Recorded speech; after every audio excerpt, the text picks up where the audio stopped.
തദ്ദേശ സ്ഥാപനങ്ങളിലേക്കുള്ള തെരഞ്ഞെടുപ്പിലെ വോട്ടർ പട്ടികയിൽ പേര് ചേർക്കാൻ നാളെ മുതൽ അപേക്ഷിക്കാം. 14 വരെയാണ് അപേക്ഷിക്കാനുള്ള അവസാന തീയതി. ഇരട്ടിപ്പ് ഒഴിവാക്കാൻ ഈ ഇലക്ഷൻ മുതൽ ഓരോ വോട്ടർക്കും 9 അക്ക തിരിച്ചറിയൽ നമ്പർ നൽകും. നമ്മുടെ തിരഞ്ഞെടുപ്പ് കാർഡുകളുമായി ബന്ധപ്പെട്ട് പലതരത്തിലുള്ള സാങ്കേതികമായ പ്രശ്നങ്ങൾ നിലനിൽക്കുന്നുണ്ട്.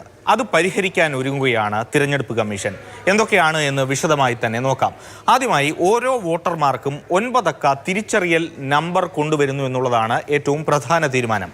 SEC എന്ന അക്ഷരങ്ങളും 9 അക്കങ്ങളും അതിലുണ്ടാകും. ഇപ്പോൾ SEC എന്ന അക്ഷരങ്ങൾക്ക് പകരം പലർക്കും പല അക്ഷരങ്ങളാണ്.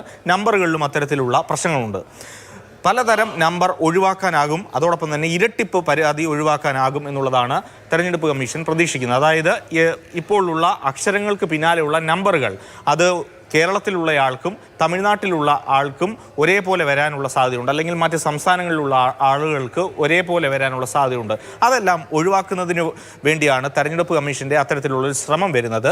അങ്ങനെ ഒരു ഏകീകൃത സ്വഭാവം കൊണ്ടുവരാനാണ് തെരഞ്ഞെടുപ്പ് കമ്മീഷൻ ഇതിലൂടെ ശ്രമിക്കുന്നത്. 1-ാം നമ്പർ കാസർഗോഡ് മഞ്ചേശ്വരം ഗ്രാമപഞ്ചായത്തിലെ 5-ാം വാർഡിലുള്ള വോട്ടർക്കായിരിക്കും എന്നുള്ളതാണ് ഇപ്പോഴത്തെ ഒരു തീരുമാനമനുസരിച്ച് മനസ്സിലാക്കാൻ കഴിയുന്നത്. അതോടൊപ്പം വോട്ടർ പട്ടികയിൽ പേര് ചേർക്കാനുള്ള അവസരവും വീണ്ടും ഏതായാലും തെരഞ്ഞെടുപ്പ് കമ്മീഷൻ ഇപ്പോൾ നൽകുന്നുണ്ട്. നാളെ മുതൽ ഒക്ടോബർ 14 വരെ വോട്ടർ പട്ടികയിൽ പേര് ചേർക്കാനുള്ള അപേക്ഷ സമർപ്പിക്കാം. അന്തിമ പട്ടിക പുറത്തിറക്കുന്നത് ഒക്ടോബർ 25-നാണ്. ഏതായാലും തദ്ദേശ തെരഞ്ഞെടുപ്പാണ് വരാനിരിക്കുന്നത്.